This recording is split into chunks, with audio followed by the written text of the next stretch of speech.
माँ की आखिरी चिट्ठी।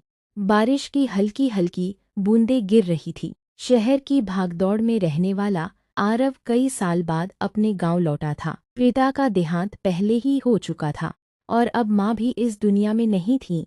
घर सूना था, लेकिन हर कोना माँ की यादों से भरा हुआ था। आरव ने धीरे धीरे घर का सामान समेटना शुरू किया, तभी उसकी नज़र लकड़ी की पुरानी अलमारी पर पड़ी। अलमारी के एक कोने में कपड़े में लिपटा एक छोटा सा डिब्बा रखा था। उसने डिब्बा खोला। अंदर एक पुरानी चिट्ठी थी। उस पर लिखा था, मेरे बेटे आरव के लिए, जब मैं इस दुनिया में न रहूं। आरव के हाथ कांपने लगे। उसने चिट्ठी खोली। बेटा, अगर तुम यह चिट्ठी पढ़ रहे हो तो समझ लेना कि मैं अब तुम्हारे पास नहीं हूँ। मुझे तुमसे कभी कोई शिकायत नहीं रही। मुझे पता है कि शहर की जिंदगी इंसान को अपने सपनों में इतना उलझा देती है कि वह अपनों से दूर हो जाता है। जब तुम छोटे थे तो रात रात भर तुम्हारे बुखार में जागती थी। तुम्हारी एक मुस्कान मेरी सारी थकान मिटा देती थी। तुमने पहली बार माँ कहा था, वह आवाज़ आज भी मेरे कानों में गूंजती है। तुम जब शहर पढ़ने गए तब मैंने हर त्योहार पर तुम्हारे लिए तुम्हारी पसंद के लड्डू बनाए।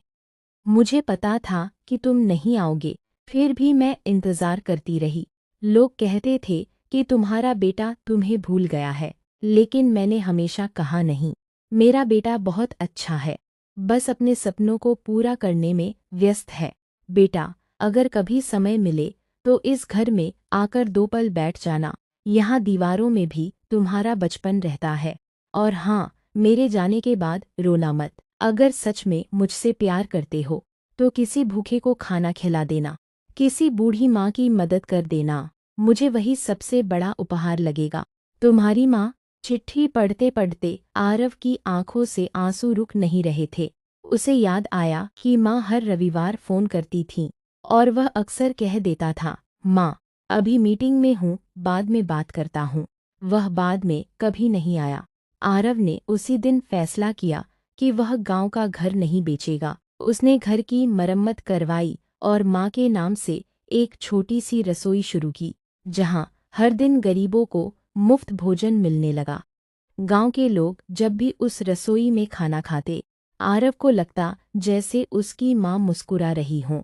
उस दिन उसे पहली बार समझ आया कि माँ का प्यार कब भी खत्म नहीं होता। माँ चली जाती है, लेकिन उनकी दुआएं हमेशा हमारे साथ रहती हैं। सीख, दुनिया की हर चीज़ दोबारा मिल सकती है, पैसा, नौकरी, दोस्त और अवसर, लेकिन माँ बाप का साथ एक बार चला जाए तो फिर कभी वापस नहीं आता। इसलिए जब तक वे हमारे साथ हैं, उन्हें समय दीजिए, उनका सम्मान कीजिए और उन्हें यह एहसास कराइए कि वे हमारी ज़िंदगी की सबसे बड़ी दौलत हैं।